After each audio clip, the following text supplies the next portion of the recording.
Mi hermano robó las joyas de la abuela y me culpó, pero yo tenía todo grabado.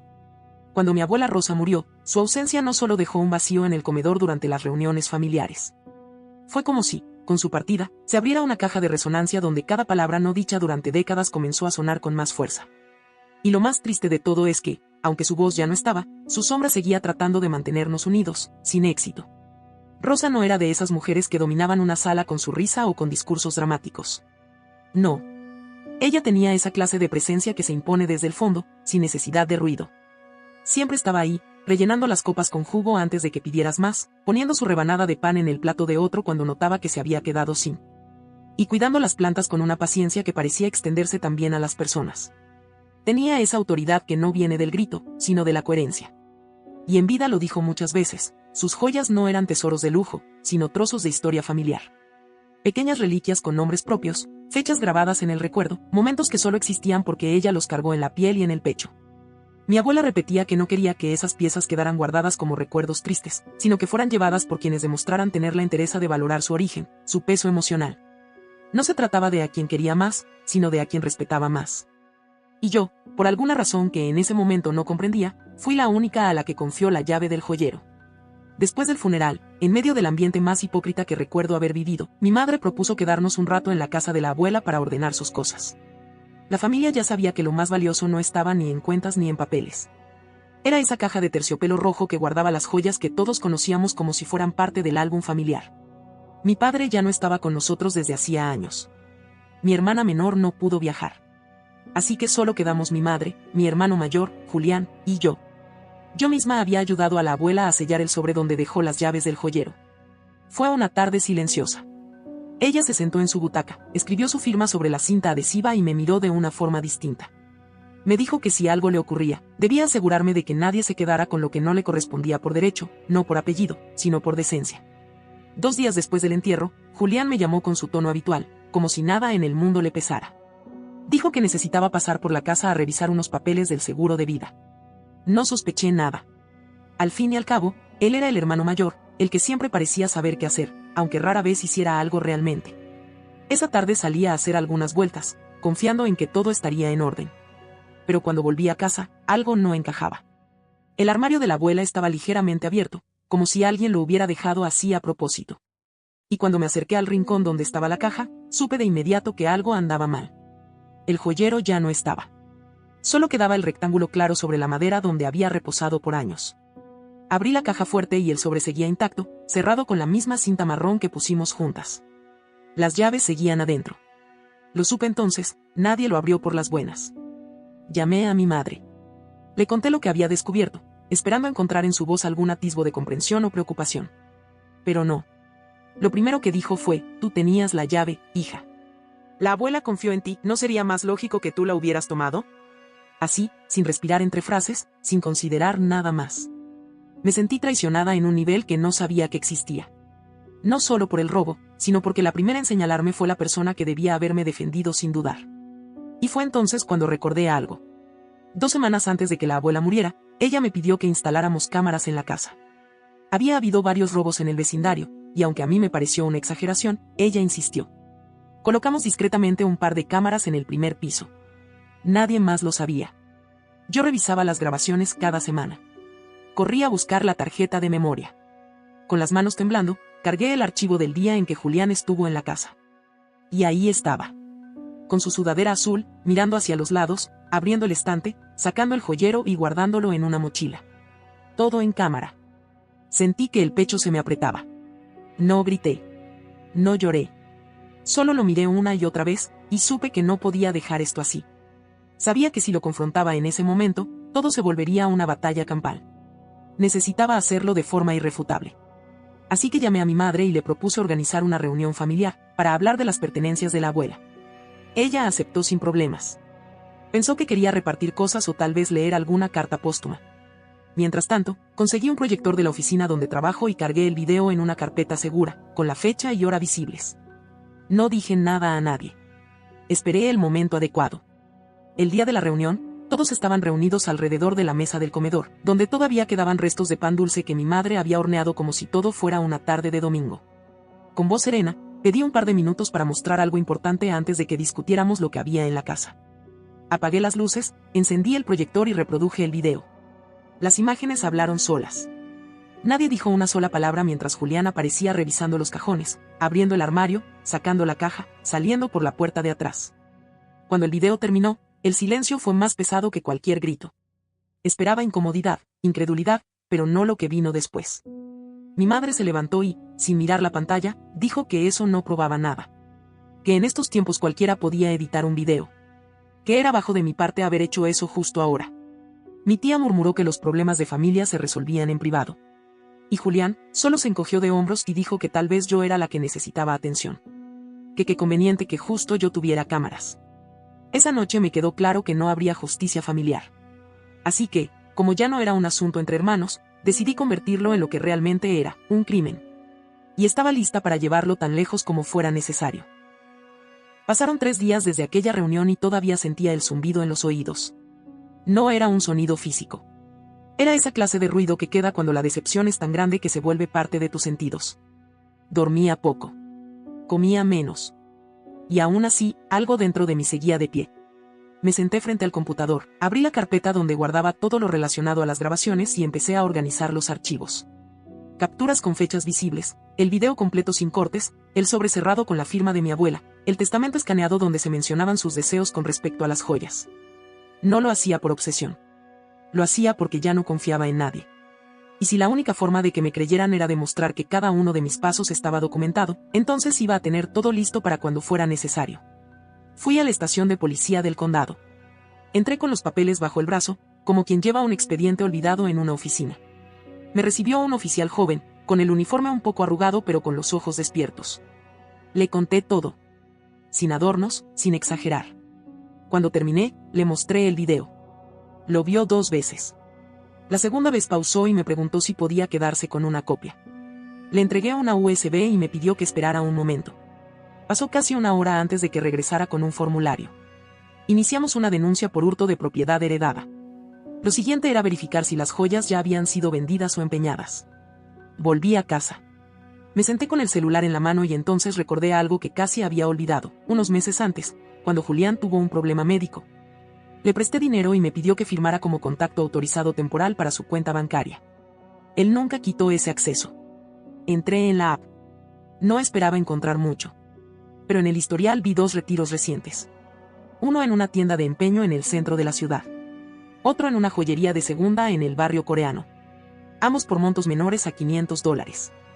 Suficientes para no llamar la atención. Fui primero a la tienda del centro.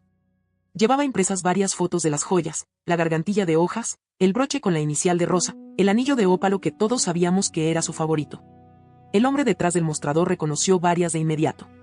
Me dijo que un joven con mochila negra las había llevado, diciendo que eran de su madre fallecida. No dudé ni un segundo. Le pedí que firmara una declaración simple. Aceptó. No podía devolverme nada sin orden judicial, pero me dio su testimonio y el recibo de compra. Regresé a la estación y añadí esos documentos al expediente. A la mañana siguiente, preparé un correo y lo envié a toda la familia. Les adjunté la denuncia policial, las pruebas impresas, la declaración del encargado de la tienda, una copia del testamento y una captura del video. No insulté. No pedí explicaciones. Solo informé que el caso ya no era un tema de sobremesa, sino un asunto legal. Y que cualquier intento de obstaculizar la investigación sería tomado en cuenta como encubrimiento. Silencio. Nadie respondió. Ni una llamada. Ni un mensaje. Nada. Pero ese silencio fue más revelador que cualquier grito. Porque cuando alguien elige no decir nada ante una injusticia clara, también está eligiendo de qué lado está. Yo ya no era parte de su comodidad. Unas semanas después, seguí indagando por mi cuenta. Encontré un anuncio de subasta de joyas en una tienda en las afueras de la ciudad. En una de las fotos promocionales reconocí una tiara que la abuela había usado en una vieja foto familiar. No había duda. Era la misma. Escribí al contacto. Me respondió un hombre que usaba su nombre completo en redes sociales. Era coleccionista aficionado. Su novia, muy activa en Instagram, había subido una foto con la tiara, diciendo que era el mejor regalo que había recibido. No tuve que investigar mucho más. Conduje hasta la tienda. Llevé conmigo los documentos. El dueño me dijo que la pieza ya no estaba en inventario. La había comprado el coleccionista que yo había identificado. Me dejó enviarle un correo a través de la cuenta del negocio. 3 días después, el hombre me respondió. Dijo que no sabía que la joya fuera robada, que la había comprado por nostalgia. Que le recordaba a su abuela italiana. Le pedí que me la devolviera. Me dijo que lo haría si yo firmaba una declaración eximiéndolo de responsabilidad. Acepté. Y así, semanas después, tuve en mis manos la primera joya recuperada. Cuando la tomé, no sentí alivio. Sentí una tristeza profunda. Como si esa tiara estuviera impregnada de la traición que la había sacado de casa. La envolví en una tela blanca y la guardé en la misma caja donde la abuela la cuidó por años. Volví a la estación de policía con la nueva prueba. La tiara. La declaración del comprador. El recibo con la firma de Julián. Eso fue lo que cambió todo. Ya no era solo un video. Ya no era mi palabra contra la de él. Había conexión directa entre el robo y la venta. El fiscal del condado abrió una carpeta completa y comenzó los trámites para formalizar los cargos. Una semana más tarde, me llamaron para entrevistarme. Me dijeron que presentarían cargos por hurto agravado y fraude. La audiencia preliminar estaba programada para dentro de mes y medio. Durante ese tiempo, nadie en mi familia me buscó. Mi madre escribía en redes cosas como la sangre no se traiciona o algunos hijos olvidan lo que significa la lealtad. Yo no respondí. No porque no tuviera que decir, sino porque entendí que, esta vez, las palabras no servían de nada. Estaba cansada. Pero más que eso, estaba decidida. La noche que me llegó el aviso formal de que Julián debía presentarse ante el juez, mi madre me escribió 4 palabras. ¿Estás contenta ahora? No contesté. Pero sí, lo estaba. Y no por revancha. Sino porque, por primera vez, el sistema comenzaba a escuchar lo que yo llevaba meses diciendo sola. Habían pasado ya casi 3 meses desde que la fiscalía presentó formalmente los cargos contra Julián. Y si algo me quedó claro en todo ese tiempo fue que las fracturas familiares no se curan con silencio, sino que el silencio las profundiza. El día de la primera audiencia, vi entrar a mi madre al juzgado con una expresión que me resultaba demasiado familiar. Era la misma que tenía cuando iba a verme bailar en los festivales del colegio. Pero esta vez, su hijo no estaba en un escenario escolar, estaba sentado frente a un juez, acusado de robar a su propia abuela. Mi madre llevaba uno de sus trajes de domingo, bien planchado, con ese perfume tenue que siempre usaba cuando quería causar buena impresión. Caminaba derecha, como si con solo su postura pudiera influir en la decisión del tribunal. Julián iba a su lado, con la cabeza ligeramente inclinada, fingiendo humildad, como si todo aquello fuera una exageración que solo quería pasar rápido. Su abogado, asignado por el Estado, parecía más interesado en salir a almorzar que en defenderlo. Yo llegué sola. Y lo hice a propósito. En todo ese proceso, si algo había aprendido era que esperar apoyo de quienes se benefician del silencio era una pérdida de tiempo. Me senté en el área del público, con mi carpeta sobre las piernas, el video, las declaraciones, los recibos, las fotos, todo organizado por fechas y con copias de respaldo. No porque alguien me lo exigiera, sino porque si alguien intentaba poner en duda mi versión, quería estar preparada. Pero lo que realmente marcó un antes y un después ese día fue una nueva pieza de evidencia que la fiscalía reveló durante la audiencia. Habían encontrado mensajes recuperados del celular viejo de Julián, que él mismo había dejado en una tienda de reventa meses atrás. Aunque el teléfono había sido borrado, los técnicos lograron restaurar parte de los datos. En esos mensajes, Julián no solo admitía haber tomado las joyas, sino que también dejaba en evidencia la participación de nuestro primo Mateo. Mateo era uno de esos familiares con los que apenas cruzábamos palabras en Navidad. Vivía aún con su madre, pasaba de un trabajo a otro, y nunca había causado mayores problemas, pero tampoco inspiraba mucha confianza. En los textos, Julián le decía que la caja estaba en el estante de siempre y que si él la recogía, podía esconderla unos días mientras las aguas se calmaban. Había frases sobre mí, insultos encubiertos, risas, burlas. En un mensaje incluso decían que, si me culpaban a mí, nadie tendría cómo probar lo contrario. Tiene la llave, ¿no? Ya con eso basta, escribió Julián. Y luego, riéndose, se va a volver loca buscando lo que no va a encontrar. Cuando proyectaron esos mensajes en la pantalla del juzgado, vi como a mi madre se le descompuso el rostro. No dijo nada. Pero se llevó la mano al pecho, como si el aire se le hubiera ido de golpe.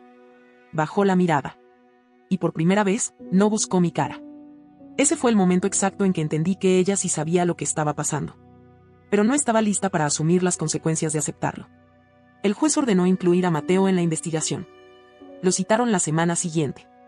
Y aunque al principio intentó negar todo, terminó admitiendo que había ayudado a guardar parte de las joyas. Incluso dijo dónde las había vendido, una tienda pequeña, al otro lado de la ciudad. Su declaración cerró el círculo. Dijo que Julián le prometió una parte del dinero. que le juró que si algo salía mal, yo sería la culpable porque la abuela me había dado la responsabilidad de guardar las llaves. Usaron esa confianza como trampa. Como excusa. Esa frase me perforó el estómago. Ella tiene la bendición de la abuela. Nadie va a dudar de que pudo haberlo hecho. Fue entonces cuando el caso cambió de dirección. Ya no era solo hurto. Ahora era conspiración. Manipulación de evidencia. Y el intento de incriminarme a mí. El fiscal presentó una solicitud para añadir esos nuevos cargos. El juez aceptó. Ordenó que Julián llevara un rastreador GPS y prohibió cualquier contacto entre él y yo. Esa noche dormí por primera vez sin revisar el teléfono al menos 10 veces. No porque el problema estuviera resuelto, sino porque por fin el peso de la verdad ya no caía solo sobre mis hombros. En casa, convertí el cuarto de la abuela en una oficina improvisada. Quité la vieja radio, acomodé un escritorio, una lámpara y varias carpetas donde organizaba todo: cronología de eventos, documentos legales, comunicaciones oficiales, capturas de pantalla. No era una obsesión. Era el único modo que conocía de no dejarme vencer. Aprendí que la justicia no siempre llega con fanfarrias. A veces llega en forma de un sobre bien ordenado, de una hoja firmada, de una frase leída en voz alta frente a un juez. Mientras más armaba mi archivo, más recuperaba la claridad. Ya no se trataba solo de las joyas. Era de mi nombre. De que no quedara escrito en ninguna parte que yo fui la que rompió esta familia. Porque no fui yo. Fui la que se negó a seguir fingiendo que no estaba rota. 6 meses después de esa audiencia, el juicio se llevó a cabo. No fue rápido. Tampoco fue sencillo. Pero sucedió. Y eso ya era un logro en sí mismo. Era otoño. Las hojas caían sobre las aceras con esa elegancia melancólica que tienen los finales necesarios. Yo no sentía rabia, ni ganas de venganza. Me sentía firme. Como quien ha sostenido una antorcha demasiado tiempo, pero no la deja caer. El juicio duró menos de lo que pensé. Para ese punto, la acumulación de pruebas era tan sólida que ni el abogado defensor de Julián se esforzó en aparentar otra cosa. El fiscal presentó todo en orden, sin dramatismo. Primero, el video. La grabación original. Julián entrando con la mochila, mirando alrededor, tomando el joyero y saliendo con la tranquilidad de quien no teme ser descubierto. Después, los mensajes. Las burlas. Las estrategias escritas con esa frialdad que solo da la seguridad de impunidad. La conversación con Mateo, las instrucciones, los insultos hacia mí. Luego, los recibos. Las declaraciones de los vendedores. La carta firmada por el comprador que devolvió la tiara. Y, por último, la copia del testamento con la letra de mi abuela, dejando constancia de su voluntad. Nadie intentó interrumpir. Ni el juez, ni el jurado, ni el público. Todo estaba tan claro que solo hacía falta escuchar con atención para entender. El abogado defensor trató de apelar a la compasión. Dijo que Julián estaba en un mal momento financiero, que había cometido un error, que no midió las consecuencias. Pero nunca mencionó el intento de culparme. Nunca habló de los mensajes. Solo del dinero. Como si todo esto hubiera sido un accidente por necesidad. El fiscal fue directo: esto no fue un impulso desesperado. Fue una estrategia deliberada para obtener ganancias, protegerse de la culpa y arruinar la reputación de alguien inocente. El jurado deliberó durante 3 horas. 3 horas en las que repasé todo en mi mente. La tarde en que la abuela me entregó las llaves. La voz de mi madre diciendo tú tenías acceso. El gesto indiferente de Julián al negar lo que todos vieron. El silencio de todos los demás. Cuando regresaron con el veredicto, no hubo dudas. Culpable de todos los cargos. La sentencia: 18 meses de prisión en una cárcel de mínima seguridad, restitución del valor de las piezas no recuperadas, y un fondo obligatorio mensual para las hijas de nuestro hermano mayor. Eso último fue propuesta del fiscal, argumentando que los niños no deben cargar con los errores de los adultos. El juez no solo lo aceptó, sino que impuso sanciones si incumplía. Mi madre se levantó antes de que terminara la lectura. Salió sin mirarme. Sin una palabra. Sin una despedida. Y ahí lo entendí: no solo había perdido las joyas. Había perdido la imagen que tenía de ella. No la mujer. No la madre. La figura. La que, creía yo, debía cuidar a todos por igual. La que debió alzar la voz cuando su hijo robó, no cuando su hija denunció. Regresé a casa. Abrí la carpeta que etiqueté como final y guardé ahí la sentencia. Fui hasta la caja donde estaba la tiara. La misma que me devolvieron. La sostuve unos minutos. No pensé en venderla. Ni en usarla. En lugar de eso, llamé al museo comunitario. Les conté la historia de mi abuela. Cómo llegó al país con 17 años. Cómo trabajó limpiando oficinas, cuidando niños. Como tejía en silencio mientras el resto hablaba. Como amaba sin pedir aplausos. Doné la tiara al museo. La encargada me pidió una foto para acompañar la pieza. Le envié una donde aparezco sola, con la tiara en las manos. No por vanidad. Por memoria. Porque si algo aprendí de todo esto es que, a veces, la historia de alguien necesita ser contada por la única persona que no la va a distorsionar. Un año después, mi madre seguía en silencio. O al menos, en silencio directo. Porque a través de conocidos aún llegaban sus indirectas. Citas bíblicas, frases sobre el perdón. Comentarios sobre la familia que se destruye por codicia. Julián salió de prisión a finales del verano siguiente. Lo supe porque mi madre me mandó un mensaje escueto. Ya pagó. No seas cruel. Lo leí sin mover una ceja. No respondí. Pero luego, por conocidos, supe que ella me llamó para pedirme que le diera un espacio en el sótano de mi casa. Para ayudarlo a empezar de nuevo. Rechacé la idea sin discusión. No con enojo, sino con una serenidad que aprendí a cultivar con todo este proceso. Le dije que no.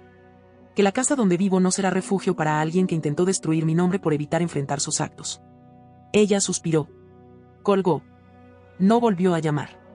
Julián terminó alquilando un cuarto barato, trabajando como repartidor, cumpliendo con el fondo que el juez ordenó.